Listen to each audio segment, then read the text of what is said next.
my lens. All right. All right. So, hello. Hi, everyone. I'm Rose Desiano, and we're in Professor Mark Mahosky's painting studio class as part of the CUVA Equity and Awareness Lecture Series that's being hosted by the Dean's Office. This is live streaming. There are people joining us on the YouTube channel that can't participate, but for those of you in the classroom, obviously you can participate and you'll be able to have a question and answer session with our speaker when they're done. I'm very excited to introduce Rosemary Taylor as part of our series. She comes to us in a variety of ways that are very relevant to the theme of our lecture series. She's a painter by practice, but within her work, she's dealt with issues of feminism, physical abuse towards women. She's dealt with a lot of different kind of challenging topics in her work. And then also to kind of fold into the theme of the lecture series, Rosemary Taylor has been a longtime educator and museum educator worker who in most recent years has parlayed that into being a union activist. So I think a lot of you are familiar with what's going on with Amazon and other workforces, but the museum industry, and it is an industry, is really having a kind of upheaval at the moment. And Rosemary has played a major role in New York City in that. And so she's going to talk about all of it. She's going to talk about her practice as a painter, her use of art as activism. She's going to talk about her union work. She has an incredible background. She comes from an MFA from Brooklyn College. Before that, she came to us from Massachusetts. She's Boston born and bred, and then came to New York City. She was the recipient of the very prestigious Joan Mitchell Painting Award, which many of you may know of already. I came to know Rosemary several years ago through a shared residency we had at the Bronx Art Museum.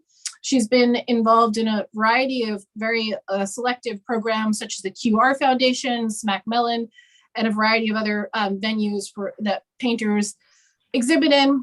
I'm not going to belabor this much more because I think she's going to speak about her practice and her professional trajectory even more.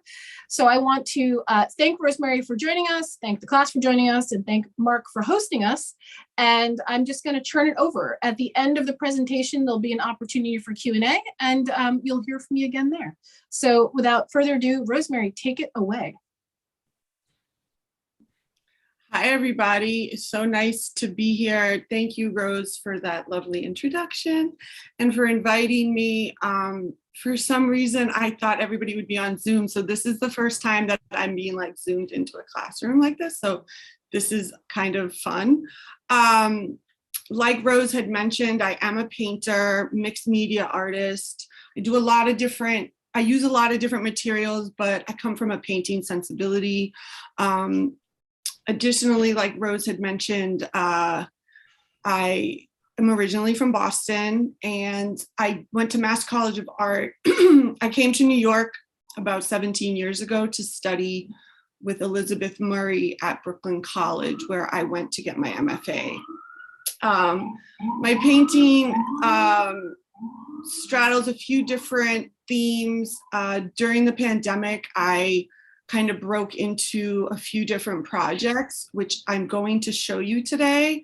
I tended historically to mostly just like make art, make paintings, works on paper, still doing that, but kind of like in very distinctive themes. So it may seem like we're jumping all over the place, but I swear it's all connected. So I'm gonna share my screen. Hopefully that works.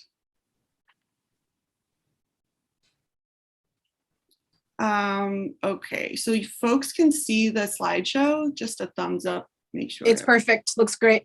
Okay, excellent. So as I was preparing this presentation, I was trying to think of a way to thread the needle as a way to kind of like connect all the different parts of my life and my practice. Because it is something that I have been struggling with, to be honest, of like where things fit. Who am I when I'm in the studio compared to when I'm not in the studio? As Rose mentioned, I am an educator. I teach at community college. I teach for the Guggenheim Museum. I also currently teach for a private school as well. part-time. So I wear a lot of different hats. And then on top of that, I organize unions at different arts workplaces, and I also make art.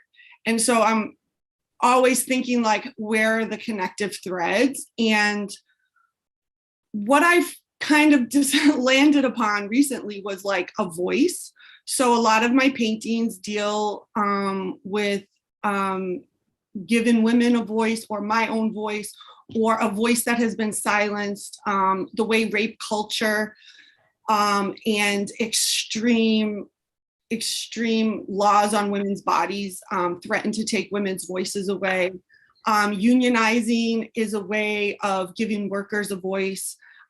Educating students through art is a way to give students a voice. And so I've kind of come upon this idea that the thread that kind of goes through all these different facets of my practice is how a voice takes shape, and how that changes based on the medium, whether the medium is paint, drawing, printmaking, unionizing, or teaching. Those are all kinds of different ways that I seek to empower voice.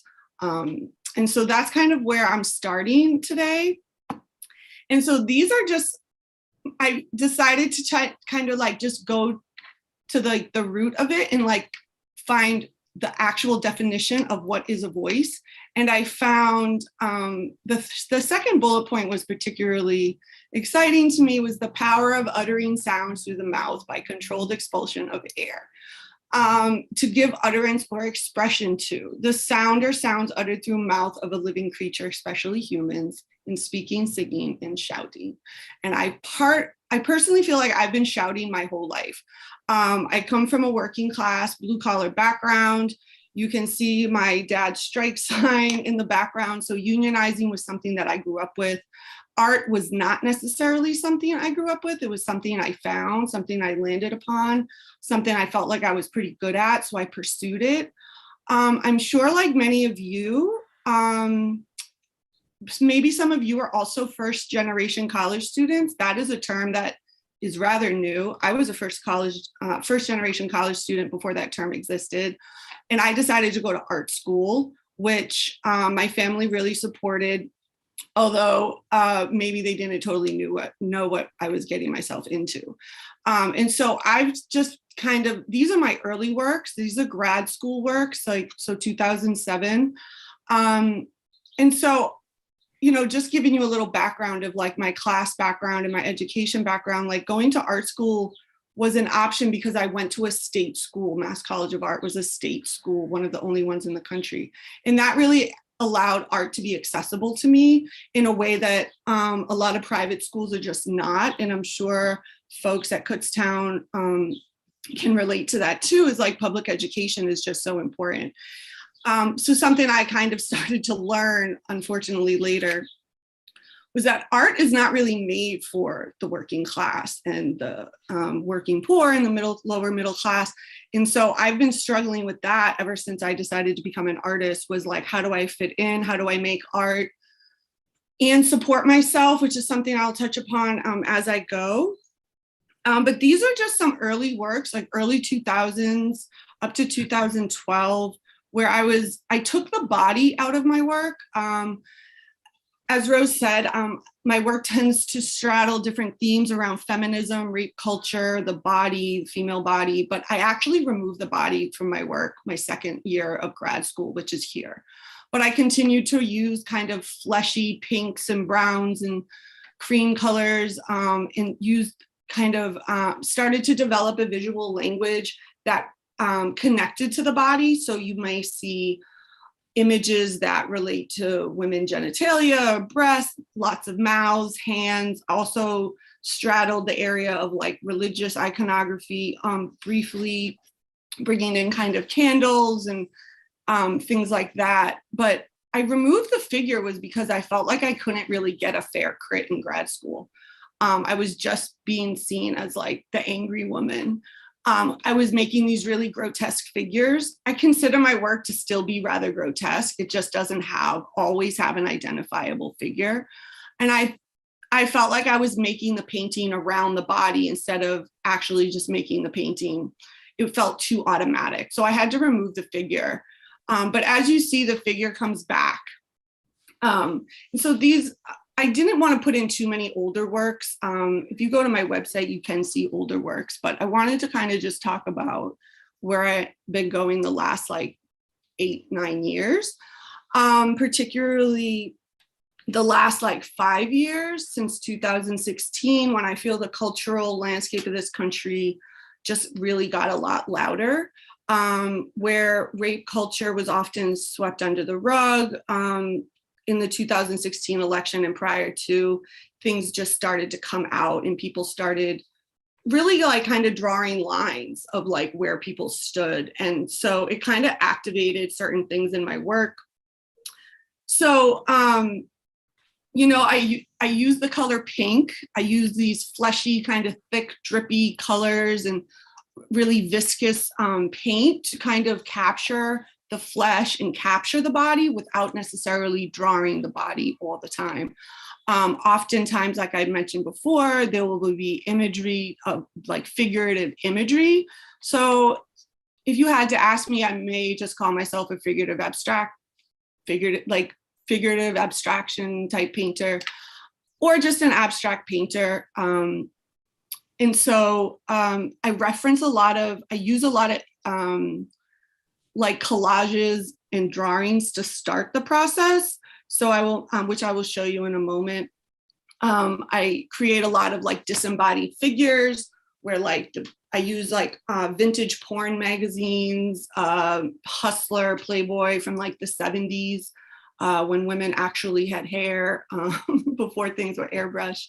I also use like beauty magazines, things from like contemporary culture, and kind of collage them together. And then through the painting and drawing process, I begin to abstract them.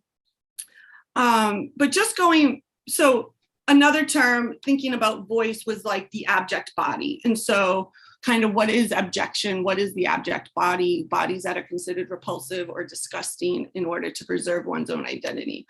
So something that I think about a lot when I'm making work is taking the body out, but using the materials in a way that is kind of challenging perception. So like the color pink, challenging people's associations with the color pink. And as you'll see as I go on, here are some of the collages. A lot of the things that have been happening the last 5 years really directly influenced some of the things that images I put into my work. But these are some of the collages that I start with. Sometimes I do direct paintings from the collages. Other times, maybe I work directly onto the collage, so it's like a mixed media work. So the one on the right is more directly related to the collages. These are just ways for me, like these become finished works in themselves. They usually are happening at the same time that I'm making larger works. So I usually work on paintings, drawings, works on paper all at the same time. So things are kind of happening in tandem. And so Best Behavior was a show that I had right before things shut down. It ended like in November before 2020. And it was a way for me to kind of bring all my work together into like a complete thought. So this idea of best behavior, women being on their best behavior, what is considered best behavior culturally? These were directly related to, or not directly related to, but a lot of these ideas were just put on the radar during the Kavanaugh hearings for the Supreme Court for his confirmation, and just kind of how triggering that was for many people, and kind of how that confirmation just kind of confirmed what a lot of us already knew, was that bad behavior for men doesn't often matter. Women often have to police themselves in a different way. And so this is the painting Best Behavior, where I used pantyhose, reflector tape, duct tape, glitter tape, lots of different layering of different materials, lots of different variations of pink, and kind of made a list of being on your best behavior. Like 10 things that a woman can do to not be raped was the list that I created, that I put into this painting. And it's rather contradictory. Be sure you smile so you're not considered a bitch, but make sure you don't smile too much so as to make sure that you don't ask for it. What was she wearing?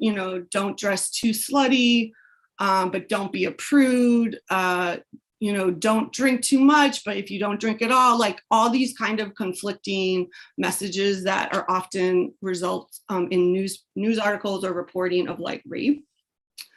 And so I use a lot of those materials, whether it's from fishnet stockings, pantyhose. You can see the fishnet stockings here, kind of ripping them apart, putting beading around them, kind of creating these like illusions of wounds and layering of cuts and things, but with like colors and materials of things that women use to kind of adorn themselves. So plastic beading, sequins, glitter, things that are often considered like fun and pretty, but using them in a rather rough way. So here's a particular painting called What Is She Wearing? It's a small piece, about 6 by 8. And this is wrapped on, the fishnet stocking is wrapped across the panel. So this is the back of the painting and this is the front. I just wanted to show you because it is hard to tell, saying what was she wearing? So just kind of trying to change the materials. Oops, sorry. There we go. So these are all from that body of work. A survivor of sexual assault actually gave me handwritten letters that she received from a community church after she was assaulted, and I collaged them into this painting called Meditations, kind of thinking around thoughts and prayers. People don't know what to do after somebody is assaulted so violently. So they tend to offer prayers. And so I kind of rip them up here and put them in the bottom. This is a diptych. Sometimes I work, I push things together, the panels together and work across them. Sometimes I push them all the way. Sometimes I leave a space in between.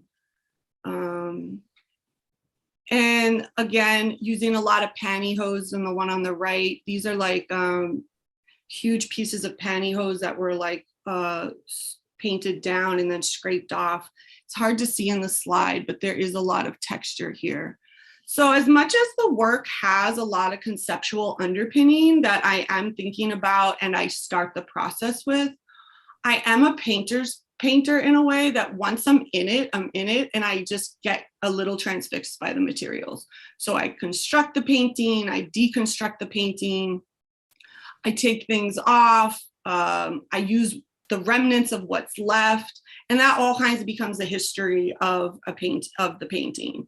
And to me, I do have a tendency to find beauty in the grotesque or in the ugly. My paintings have been called ugly before, which I kind of think is a compliment. I'm not totally sure. So there is this thin line between what's considered beautiful and what's considered gross. And sometimes that's the way I use the materials. And I use materials in a lot of different ways. The one on the left is a screen print where I attack the screen printing a bit like a painter, where I just draw with the fluid directly on the screen. I treat it a bit like a monoprint. I do it in my studio. It's very DIY. For a while, I had worked in my apartment, particularly all through the pandemic, which was pretty difficult. I didn't have a studio for almost 5 years, just due to the staggering costs of studios. And so you can see my works. These are all works on paper, gag order. So the figure comes back a lot stronger here. Fingers, mouths, a female face, caution tape, duct tape. I use some construction material, the joint tape that you put on walls to hold walls together. I use that a lot in my painting. It creates a beautiful texture, but it also, I just think, is an interesting concept of just holding things together, connecting things, something that women often do. These are just images from the show Best Behavior, which the work that I've been showing the last few slides comes from, where I painted the floors pink and the walls gray.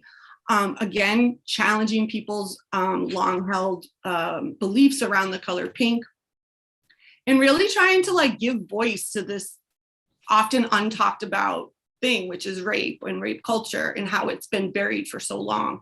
And I just felt like it was an opportunity since the Me Too movement, since I've been doing this work prior to that, well, let's just let it all hang out a little bit. This is the back room of the gallery. It was a really small space, street level space in the East Village. If any of you folks have ever visited New York, it's a real New York space. It's not a big shiny gallery. It's very small, but it was very fun.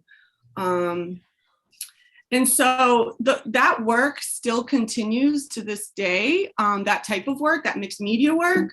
But during the pandemic, I felt the need, or I was implored based on my circumstance of living in a 400 square foot apartment. I was teaching online, I was living in this small space, and I was making art in this small space, which making art in my house just hadn't been working up until the pandemic. But the pandemic, I was just like, well, let me document it. So for the first maybe 3 months, I made a portrait a day. And as you can see, they started out looking a lot more like me, and then changing to really be a lot more androgynous, a lot more just emotive and using color and expression. So thinking again of that voice, like weaving that voice throughout all of my work, whether it's the voice that's silenced, or during the pandemic in New York City, it was just like a really scary time the first few months, like 900 people dying a day. And so on my website, I have this broken down into different areas. I was excited to be able to just share with you folks a variety of different projects that I'm working on, because I think it's important for particularly students to know that artists can do more than just like one type of painting. And that's not something I always give myself permission to do, which even showing this work, I feel like I'm giving myself permission. These are like mostly watercolor, gouache, some pencil, some collage. They're various sizes. The ones on the right where they're more just emotive, those are all generally pretty small, like 5 by 3, I think. And I did some trades with other artists, but the pandemic was really hard. I mean, it's still currently a pandemic, but the initial inability to go anywhere was really hard. So this was my documenting of it through my own use of self-portraiture. But like I said, it's very much a departure. I'm not interested in necessarily people knowing it's me, because I just kind of used myself as the vessel to kind of comment on a larger global experience that we were all sharing at the time. But I also created these portraits of whiteness, because as though we were going through like a global health pandemic, we were also experiencing for the last 500 years is like a racial pandemic, or like racism in this country kind of came to a head during the initial part of the pandemic, with like the initial protests for Black Lives Matter and the continued police killing. I wanted to focus on a group that I was a part of. So as a white woman, I felt like I could like work on sharing portraits of other white women who were, unlike in my previous work where their voice, women's voices are silenced, not just white women, but women in general. White women's voices tend to be more believed. They tend to be valued, and they just tend to matter more. And so this idea of voice, as much as you want to give voice to certain groups or in certain circumstances, like previously within like being a victim or a survivor of assault or rape or sexual harassment. In these scenarios, the voice was actually so loud and so believed that it wreaked terror and violence on other people. So this dichotomy of like the voice of, in like one scenario, I'm speaking about the voice being silenced. And in this scenario, the voice is the opposite of silenced. It's actually imploring violence. It's weaponizing the police against, Black Americans, or it's, this particular portrait of Kimberly Guilfoyle was this ridiculous speech that really just almost called to arms, Americans to like not believe the election results and things like that. And so I took images of the different women, like the woman on the right pulled a gun on a Black woman and her daughter at like a Chipotle, and just started screaming at her, jumped out of the car with the gun drawn. So I started making these portraits as a way to kind of confront that dichotomy of like the white woman being a woman, but also being an enactor of violence. So you can be a woman and suffer certain levels of oppression, but white women often have suffered that less. Or then you can also use your same voice to inflict violence on others. And it's just this kind of level of like feminism, or like, you know, this challenging of like historical white feminism. My feminism comes from like an immigrant working class background. And so I always felt like the feminism I learned about in art school didn't include me. It was for like the rich white women. But I felt like the more I saw these images on TV of these women calling the cops on innocent Black Americans, I just felt like this was one way to do it. I don't normally share these. I shared them on Instagram when I was doing them, but I don't share them much anymore because some of the white women who the portraits were of actually started contacting me to buy them. And so I started to worry, one, was the critique being lost? Or two, were they just trying to get the image off the market? So I'm moving this project into a video project where I'm going to actually create a video, which I've started to do, because I'm just thinking like portraiture is not what these women deserve anyway. But it was like a way for me to kind of directly connect what was happening. Just checking our time. Okay. I will come back to that quote. But these are some more recent works that I've been working on in the studio.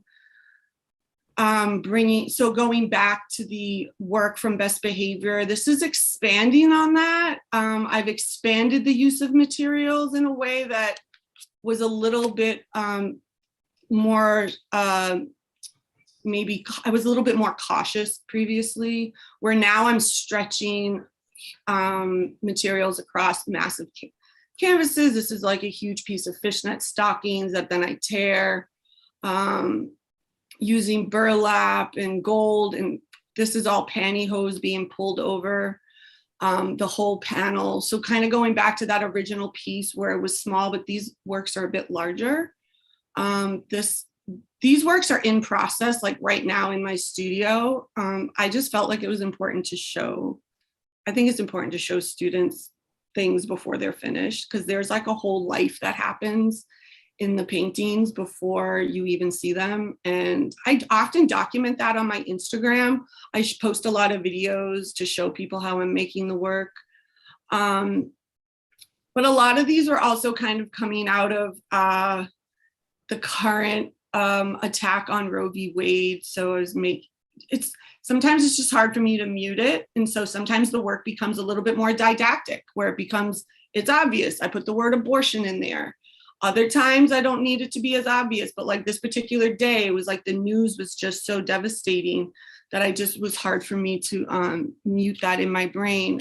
The work on the right was more my sense of humor around levels of sexual assault and harassment.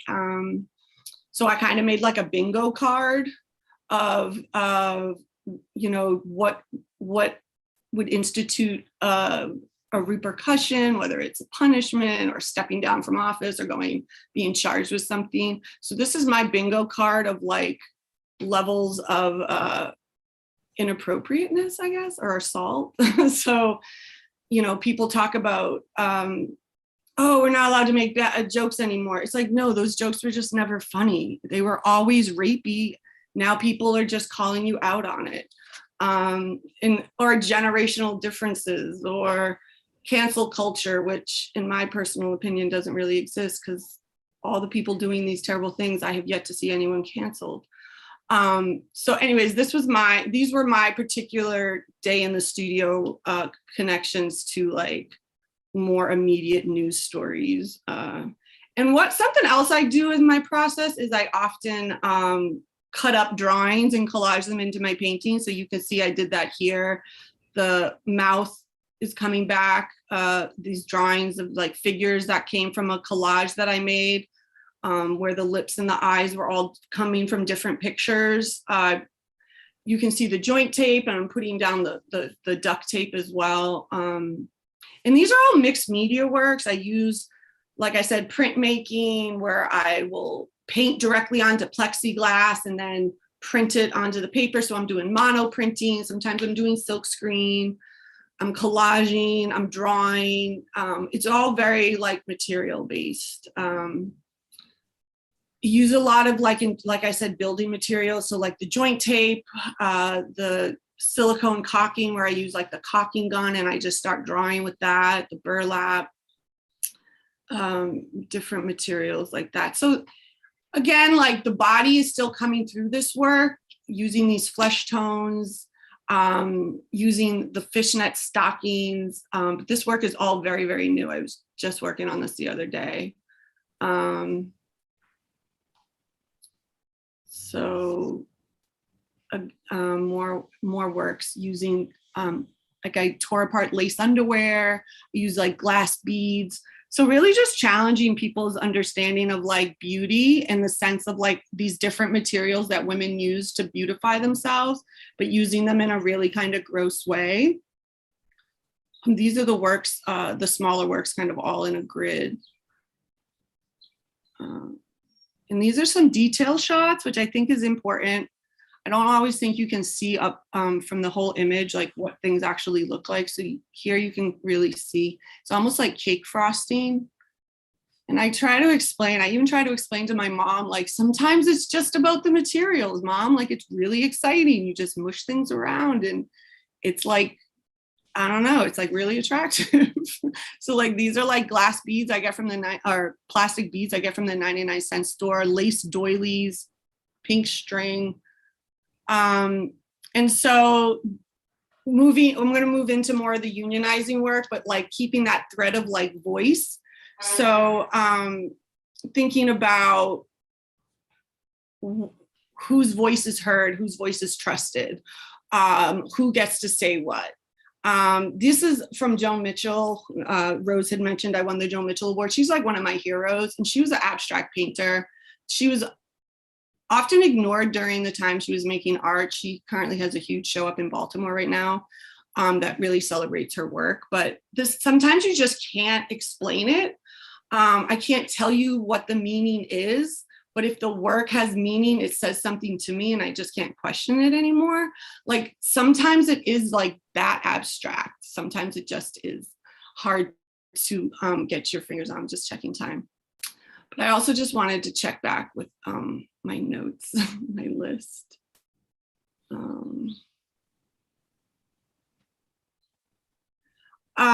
So just thinking about like the hypocrisy and the power and the different ideas that are pushed on women. So I was definitely affected by the, the different terrible things happening throughout the Trump administration, whether it was Amy Coney Barrett, the assault on women's rights, Brett Kavanaugh, just having a sexual predator in the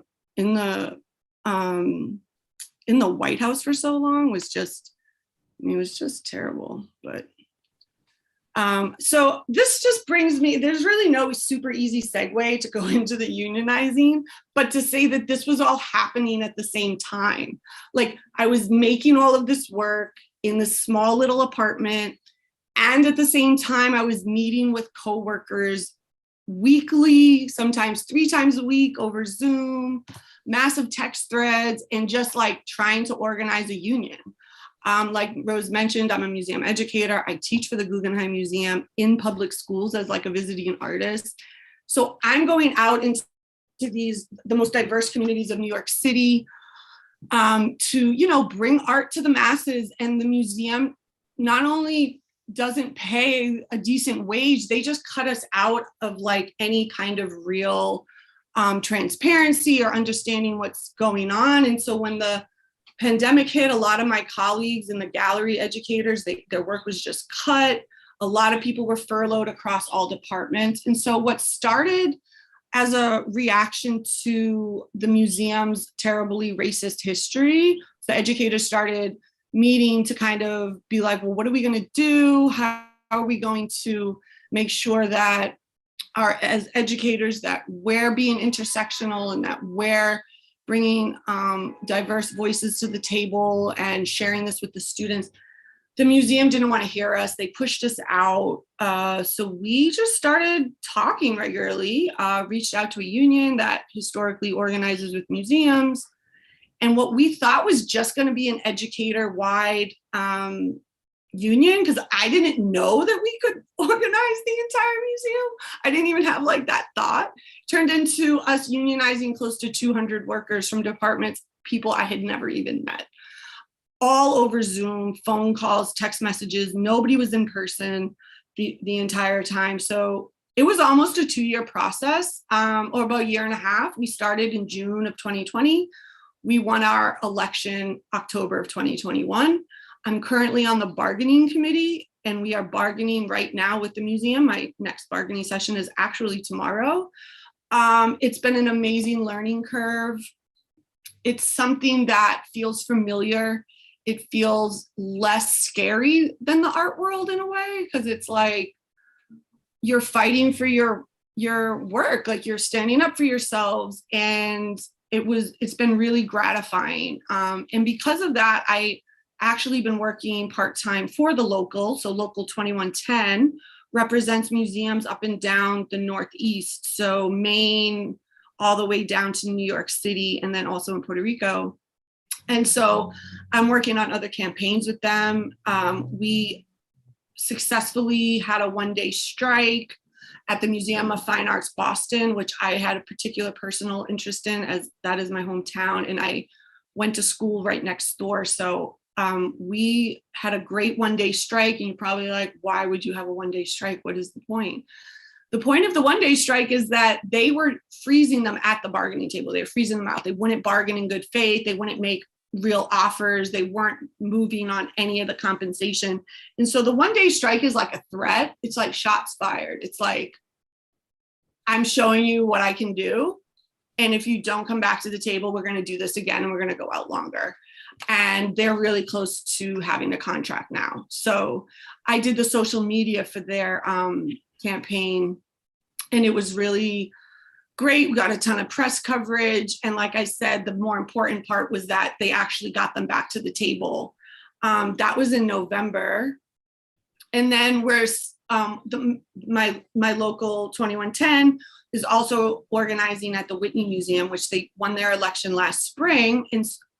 And the Whitney Museum is also having being very difficult. And as you probably all know, the biennial just opened a couple weeks ago. So we were leafleting and holding up signs out at the VIP opening for the Whitney Biennial, which, was a VIP. It was like all the big names in the art world were there, and we were handing out flyers, letting people know that the people that put on the biennial, are making really terrible wages. They're being cut. They're trying to cut positions out of the union, saying that they're a manager, they can't be in the union.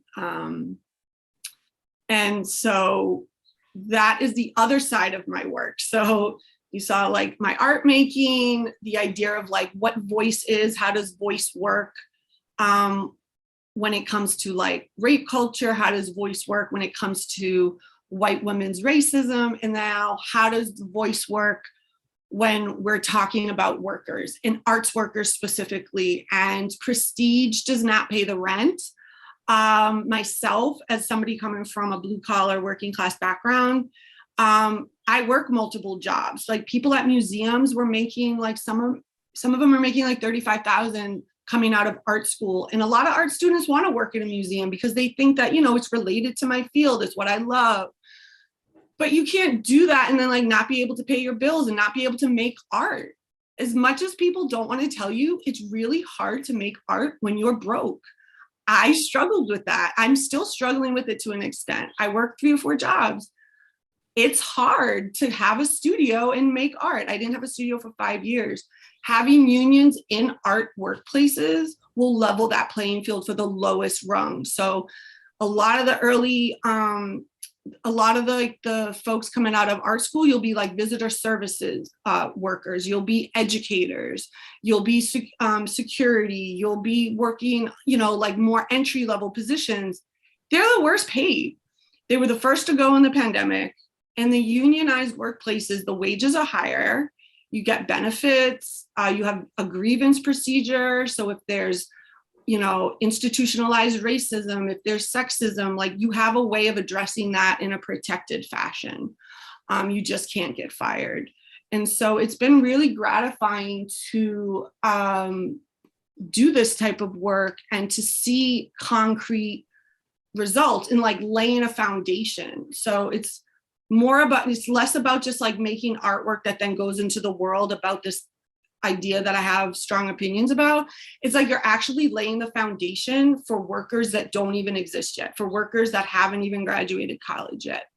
And so it's just another way to use, things that are important to me and like use my voice to kind of support a cause that is really important. I'm just checking time again.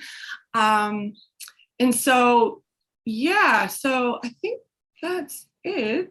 We have, that's perfect timing. That leaves us enough time to have some questions. I'm gonna, hi. My background is a little bit off there. You're sideways. I'm sideways. Very strange.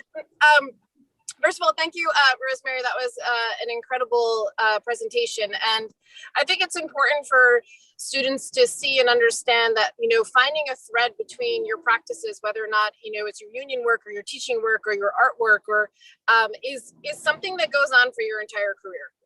And it continues to change and evolve. So it's not something you hash out your last year, your senior year. It's not even something you hash out graduate school. And it was wonderful, Rosemary, to hear you just like say, like, I'm still doing it. I'm still figuring it out. Because I want the students to have an opportunity to ask questions. I'm going to open it up to Mark if you want to have the students come up to the screen so Rosemary can see them and hear them. And, I think I would love it if you guys felt comfortable to ask Rosemary about all aspects of her practice. She is a painter's painter, so all that's there too. So take it away, Mark.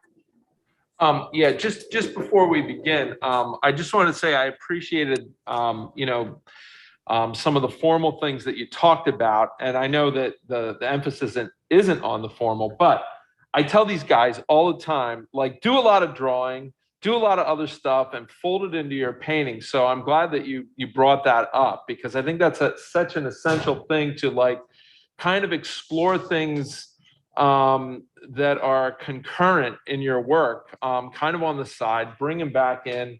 And so I think you addressed that enough, but I just wanted to say I appreciated that. Now, if any of you guys have questions, and I'll have a couple questions at the end too, but you're probably gonna have to walk up here if you don't mind. So does anybody wanna ask anything in particular? They're shy. It's okay. I would just, if I can just touch upon what you just mentioned. I've given lectures where I only talk about formal, like I mentioned before. I teach. I think I agree with Mark. It is so important to lead with both. Like, I would never encourage students to just try to make work about something that's like so big that doesn't have a formal underpinning, because it's just not going to work. Like, I'm a painter first.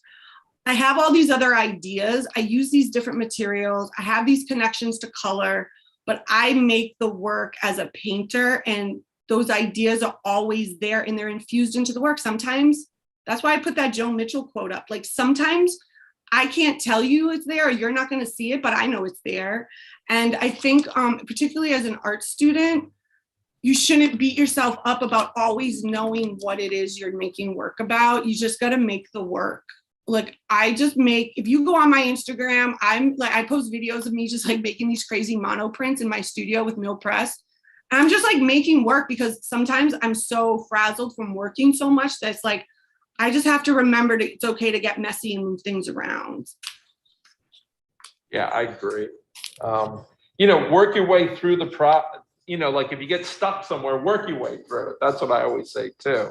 Don't outthink it. I mean, I so agree with the idea that the ideas are there. and the ideas can be tweaked out sometimes. Sometimes you just make work and you have conversations with somebody and you just move one thing to the left or right, and all of a sudden it has much more content, and you're not even changing formally what you do that much. So these are things, I mean, in undergraduate school, that I think, we really talk about a lot. I'm very interested in getting people to think their way through the studio for the next 20, 30, 40 years, and get that thing going here. Well, you guys, okay, good. Tony, come on up. Everyone's so shy. Tony's. Tony? Hello, thank you for talking and doing this. So I had something that kept coming up for me while you were talking, especially about like your current work, is like process versus concept. And for me, I find that a lot of my process feels similar to yours, but I was wondering, like, in your opinion, like, how do they go together, and if they have to first? And then like the second question was about the materiality, or like the meaning of the materiality of the materials that you use in your work. Like, how much do you find yourself in a position where you feel like you're imposing a meaning onto a material that already has like an innate meaning? So like for you, it'd be like the pantyhose, and those are representations of like traditional feminine beauty. But in using those as a tool in your work, how do you navigate maintaining the potency of that meaning that's already inherently there, while also injecting your own meaning as it relates to your concept? That's really great. About the concept and the materiality, like I was kind of just starting to say, was that if I go into the studio with too much like headiness of like what this has to say or what the idea is, it becomes like too much pressure. And it's like I can't worry about that all the time. Like I just have to make the work, like what Mark said, you have to work your way through it. And that's what I'm currently doing, which is why I showed you current in-process pieces, which maybe I wouldn't necessarily always show to other audiences, was that like, I don't know the answer to that question necessarily. I'm figuring it out. I take pantyhose, people have their own relationships to that, and I tear it apart. I stretch it across the canvas. I'm not using it to make my legs look tan and hairless. I'm using it to create texture in my paintings and to create another space that maybe I can put, I stuff other things under it. So maybe then I make like another part of a body form or something. I just think in using non-traditional art materials like that, you're already kind of changing how the material can be seen. You know what I'm saying? And sometimes I cover it up. You wouldn't even know it was pantyhose unless you read the label. And sometimes I even like, do I even say pantyhose or do I just say mixed media? It's like, how much information do I want to give? I personally think it's interesting to use pantyhose, so I say pantyhose. Just like if I use lace underwear, I say lace underwear. But I don't know if I'm answering your question, but I try to, because I'm a painter and I come from that language, I'm always coming with the materials and process first, because my brain I live that experience of like, having to protect myself or being a woman, whatever that means to different people, or dealing with like objectification and body image. I live that. So I don't need to like think about it in a way that's separate. I just live it. Like, it's just me, like it's what I'm doing. And now I'm going in and I'm making this work. And I just make these connections between pantyhose, glitter, duct tape, caution tape, glass beads, these candy colored pinks and fuchsias and all these things that have cultural, historical references. And I'm just using that for myself. And sometimes I just can't really care what other people think, although that's hard too. Yeah, that was going to be a follow-up, is like, because so many things like culturally, like especially like beauty products, like personal hygiene products, even clothing, like it's so loaded cross culture. So I was like wondering how, like, is that something where you just said you can't worry about other people? Like, you want to be mindful, obviously, of like, I guess like the history that these materials have to different cultures and to different bodies of people. But how much, I guess the follow-up question would be, how much do you allow that to dictate the way that you use them or present them in your work? I don't think I let that dictate, but I just think that I acknowledge it, whether it's in the statement that I write or the title that I give it or the way that I talk about it. I am taking these materials that have loaded beauty histories to them. I am taking these ideas that have like, you know, people have different experiences with. So it is like something I think about, but I can't think of all the different experiences that other people have because I don't know them. But I do consider them, but I'm also not going out there trying to shock or insult or, you know. Right, yeah. Okay, yeah. I think that was it. I think so. Who else? Just wanted to kind of dovetail into that question, which was a great double question there. And I think what Rosemary is touching upon is authorship, right? Like, who are we as individuals, as artists, as people speaking? And I think this entire lecture series deals with that, right? You know, we're talking about Rosemary saying, you know, I don't need to think about women being a woman or dealing with how I worry about my safety in public spaces or thinking about objectification, because that is the life she lives. And that becomes part of her role as an artist, but as an author, right? We're all authors of our work and our practices. And I think it's really interesting to value that, right? That what you're kind of dealing with, yes, other people have different experiences and other people interact with objects differently or experiences differently, but that doesn't devalue your experiences. And it's important to recognize that there's a lot of value in your expression of these ideas as an author that had a specific experience. So I do think that's a great thing to kind of keep in the back of your minds, especially throughout this entire lecture series, which is like about equity and awareness, right? So you can be aware of something, even if it's not your own narrative. And I think that's really great. Thank you, Rosemary. Mm-hmm. I was also gonna just mention this like idea of like a feminist painter is something I've always grappled with too. I had struggled with, I had a really tough grad school experience. It was like a boys club. And I was a really strong, like abstract painter. I made huge paintings, used big brushes. And people would always be like, oh, are you a feminist? And I'm like, well, I personally am a feminist. I guess it's a feminist painting because I'm a feminist, but something like, I don't think it needs to be considered like separate from, like, I only want to make feminist paintings because I only ever want to be a feminist. Like, I don't, you know what I mean? Like, I just think abstract painting has a real sexist history. And so that's something I often think about as well when I show my work, is some people come to it on formal levels, other people come to it only on conceptual levels, and then hopefully they're the people that come to it on both. I'm going to ask a couple questions if you don't mind. The paintings that everybody makes, you know, we all make, and there's a million artists out there, and a lot of them have very similar conceptual bents and, you know, themes and so on.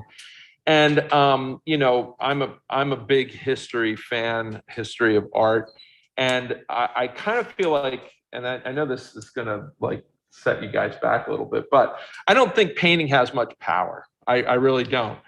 To change the cultural scope of things. I think film and maybe even architecture has that. And I mean, that's a frustration I probably feel personally in a way that, and then when you do want to get your work shown, you have to kind of put it in the context of some things that are antithetical to the things that you believe in. You know, that's a real problem. And I'm getting into the museum thing here in a minute.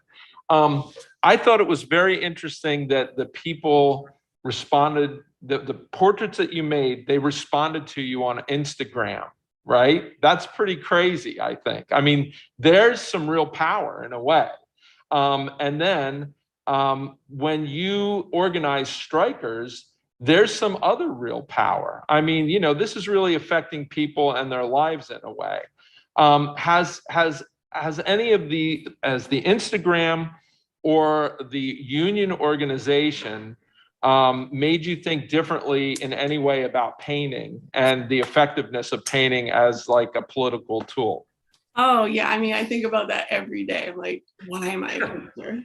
Why am I a painter? Sometimes I'm like, that's why when you were saying you have to work through it, like sometimes I'm like, should I even paint? That's why I'm like, working on a video with these whiteness portraits, because I think it needs to be in a different medium. But I've been having some of the hardest times painting. The past 2 to 3 years have been the hardest. It lines up with the pandemic, but it predated the pandemic. I lost my studio in 2017. Ever since then, I've been struggling with, why am I painting? But then I'm like, what else would I do? So I do this, like, I do the printmaking. I do think I'm leaning towards making like a zine or some type of like printed matter, printed material that can be more multiplied in reproduction. I can't say that unionizing makes me wonder what the power of painting does, because I come from a union background, and I'm kind of always been thinking like, why am I a painter? Am I a fraud? But I just like painting, and I think it's something that I will continue to do. I can't disagree with you when I'm saying, is it going to affect change? Because I think the museum culture and the museum structure is a flawed structure. Capitalism is art becomes commodity. It's flawed there. But you know, you just kind of have to think about, why are you doing it? And we all struggle with that. Artists struggle with attaching their success to material success. I don't have gallery representation. I've been denied opportunities. I get rejection letters all the time. But I just keep going. I can't totally tell you why, other than I just feel like I have to. And I feel like I'd be more of a fraud if I quit than if I just kept painting. Here's the cure to it all. You just get old like me, you just go, fuck it, this is what I do. And you don't care anymore. You know? And I think it's hard, because we're all educated to be like conscious of a career in the arts, and you know, how are we going to make it? And then there's your family, and they're kind of like on you, like, what are you doing? Why are you moving back home or whatever? And you know, like in the long run, and I think I'm getting clearer on this as I get older, in the long run, it doesn't matter. You know, you're putting yourself in the context of a bigger, larger history, and you can kind of relax. And I do think traveling, if you get a chance to just go around and see different stuff, go to Mexico City and see the murals, you know, go to Canada and see the Toronto Museum, you know, go to Austria and see the Bruegels. It levels things out a little bit, and makes you relax a little bit, instead of putting all your eggs in one basket. Like, I got to have this career in New York, you know, and I do think it will settle things out. This is one last question. I don't know how much time. Who else has questions? Because I got questions. I think we have about 10 more minutes, so we could probably fit a student question and a Mark question in the remainder. This will be really quick, because it segues into that. So like, there's a lot of talk about deaccessioning works, and I know the Baltimore Museum has deaccessioned works, and I know that the Baltimore Museum has also made an effort to show only women. I know that the Baltimore Museum has made an effort to have their workers curate shows and so on. Just briefly, this is kind of a deep and hard question, but like, what does the ideal museum look like from your point of view? That's a great question. Before I answer that, I would like to also say the Baltimore Museum is refusing to recognize their union currently. So they're doing all these really awesome things for headlines, but they're also union busting at the same time. Which is something that the Whitney was doing as well. So there's always a backstory to those really awesome headlines. I don't know what the model museum looks like, because museums are kind of built on stolen goods, right? So I'm so low on the totem pole when it comes to like being an artist that I'm like, will I ever show in a museum? I've shown in the Bronx Museum. I think the Bronx Museum does a great job of like kind of if we're talking about equity, I think the Bronx Museum, they're free all the time, 365.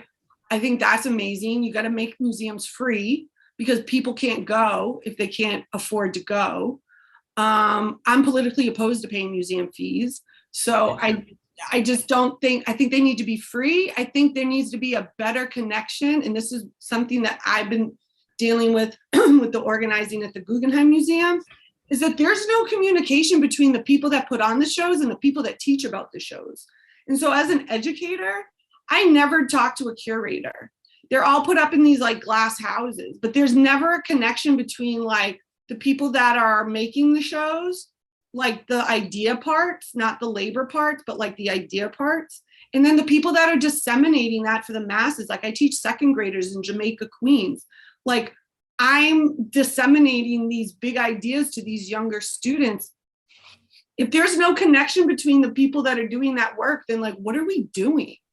Like that to me would be one way to fix a museum, is to have like the class structure level a little bit. Unions can help with that a little bit, but you know, people go into fields for different reasons. They have different levels of, same with education, you know, different levels of titles. So I can't really answer your question because I don't know if I've thought about what a perfect ideal museum would look like, except 100% free.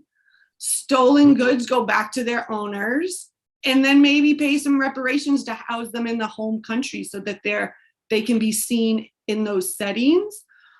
And just make it accessible for people to work there. The wages are just so low that if I can't afford to see the art and I can't afford to work at the museum, then what are we doing? I don't even know the answer to That's a good answer. I mean, you hit on enough big things that would take a lifetime to just achieve one of those, probably, you know? Okay, Tony, you want to get back up? Anybody else? Go ahead. Okay. Earlier on, like in the beginning, you had mentioned, and like not in a derogatory way, but that art wasn't made for the working class. And as I was like, as the presentation was going on, I was thinking about the correlation between like community and like unionization of workers that belong to a community that work for an institution that isn't serving them. So taking on the role of an educator, do you feel like that is an important place to start as far as like integrating these ideas about having an appreciation of art to people that aren't exposed because of many oppressive forces that are like enacted upon them? So do you think that like the unionization of these museums can be directly correlated to the accessibility of art to those that are growing up in the community that don't have access to the art? They're just like treating the museum job as a job.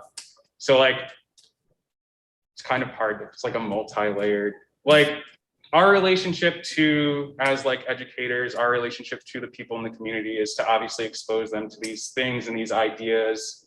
And if like a museum is in a community but isn't serving the community, is it possible to like create the energy around like the unionization of an underserved like employee basis without like injecting education about what they're doing at their place of work?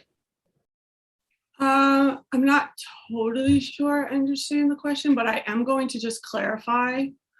The art was not made for the working classes. What art school was not something that working classes had access to. Art in general was not something working classes had access to. I don't fundamentally believe that art is not for the working class. Working class make art on all different levels. Like just to clarify that statement was that I found myself in a very class stratified environment at art school, where I normally came from a working class community. So I was never in school with kids that were so much more privileged than me. So that was like kind of what I was speaking to, in not understanding, because I went to a state school, not understanding that mostly just rich kids became artists. I'm not saying that's true. I'm not saying that's right. I'm just saying like those who can afford to just make art usually don't have to have a job. I have 4 jobs. And that was what that comment was about, just to clarify. I think the unionization, like rising tides raises all boats, I think the saying is. People from the community work in the museums. If they're making more money, then they're in a better situation. So I think just unionizing museums in general just elevates, you know, you making more money, you're going to be more stable and whatnot. As far as like access to museums, like I said, I think museums should be free. I think education is the way to connect the masses to the museums. I mean, that's what I've always done in my different museum jobs that I've had, is you bring art to people that oftentimes that don't always go to museums. I mean, there's other educators that give tours to people that go to museums all the time. I am not that educator. I think that it's a cultural, like in this country, I just think museums are looked at as these like beacons of like prestige, and like they're just like these like very sacred places, and I just don't believe that to be true. They don't treat workers that way. They don't live out that model that they're these wonderful places. I think that it needs to be deconstructed, and I think unionizing is one way to make it more equitable. It makes like the promotions are more equitable. Like the educators at the Guggenheim, where I started organizing, we all came together around equity, because we had, you know, because the hiring practices were really problematic and biased and racist and whatnot. And so that's what instigated our organizing. But if working class people can't afford to work in a museum, the working classes are the more diverse classes. So if people can't afford to work at a museum because they don't pay enough, and they have to have their parents pay their rent while they work at a museum, like those are only afforded to privileged few, and those few tend to be white. So you're not going to have a diverse workforce. You know what I mean? Yeah. So it's like about raising those salaries so more people can afford to work at a place that they hold so dear.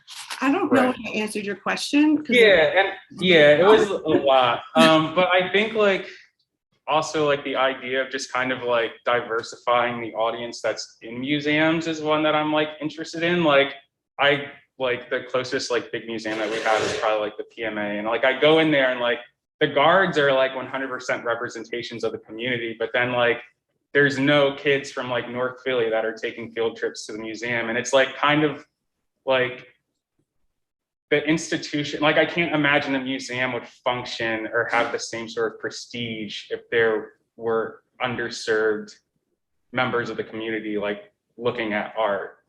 So I guess like that's like the question of like getting those underserved members of the community like into museums to challenge the dynamic of like these institutions are only for like white people or like people that can afford even the admission to a museum, let alone like. No, I totally agree with that. I teach for CUNY, and my CUNY I can't bring my CUNY students to the Guggenheim because they don't have a free pass for CUNY students. So I had a meeting with the director, and that was the first thing I said. I said, can we have a free pass for CUNY students? All the other museums in the city, CUNY students can come to the Guggenheim. I can't bring my students to the Guggenheim because it's $25 or $18. The PMA, also in a big union fight right now. If you go there often, they have a lot of rallies and things. They're fighting for a fair contract. I think it is about opening the doors to the masses. The Guggenheim keeps statistics. I think their visitor base was, when they reported it in 2020, was like 75% white, maybe like 95% foreign. Like it was just absurdly privileged, absurdly white. Like it's a major issue, and it was one of the major issues that got the educators to start organizing at the museum.